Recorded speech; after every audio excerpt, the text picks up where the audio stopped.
Welcome to The Explainer. Today, we are diving into one of the biggest hurdles for any language learner: how to finally stop translating in your head and just start thinking directly in English. So, does this sound familiar? You want to say something, but your brain just hits a wall. It gets stuck in that slow, kind of frustrating loop of thinking in your native language first, and then trying to translate every single word into English before you can even speak. It's super common, but here's the good news. You can absolutely overcome it. In this explainer, we're going to walk you through the real practical steps to get from this column on the left to the one on the right. Because leaving that translation habit behind, it's not just some small tweak. Nope, it's the key that unlocks faster, more natural, and way more confident communication. All right, so where do we even begin? Well, the very first and, maybe the most important step happens completely inside your own mind. It's all about retraining that inner voice, the one you hear all day long. We're going to get it to start speaking a new language. So here are 3 simple but really powerful exercises you can do literally anywhere, anytime. Think of them as workouts for your brain. They're designed to build up that direct thinking muscle. Let's break them down.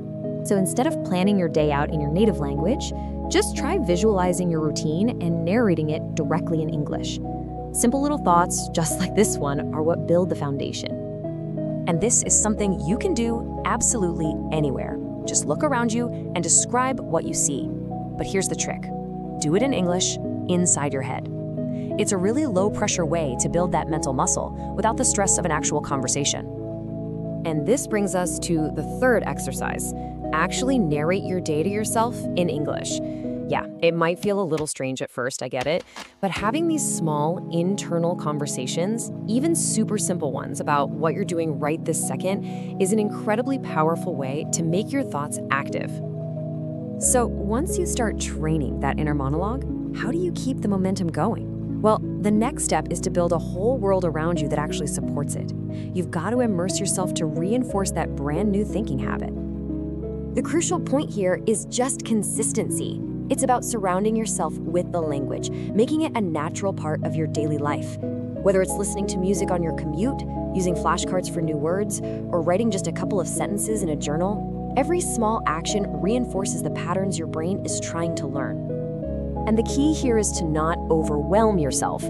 You can, and you absolutely should, start small. Just 10 focused minutes a day of thinking in English. That alone can build incredible momentum. It'll grow into a powerful and consistent habit over time. Okay, so you're training your mind internally, and you're building an immersive environment all around you. Now it is time for the final piece of the puzzle, putting it all into practice out in the real world.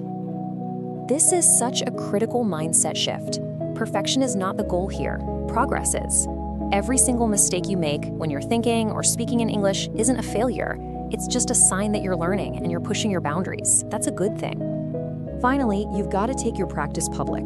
Find opportunities to get into conversations with other people. And just as importantly, get into the habit of consciously forming your thoughts in English first before you actually say them out loud. This one habit right here, it's the bridge that connects everything. It takes that internal English monologue you've been practicing and turns it into external English speech.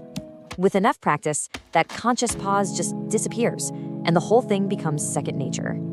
So, what's the takeaway from all this? It's really a simple 3-part strategy. First, train your mind to think directly in English. Second, build an immersive world that reinforces that habit. And third, practice with the confidence that mistakes are just part of the process. Look, thinking in English is a skill, and like any skill, it develops with time and with effort. So be patient with yourself. Stay consistent with these small habits, and hey, why not start right now? What is the first English thought you'll have today?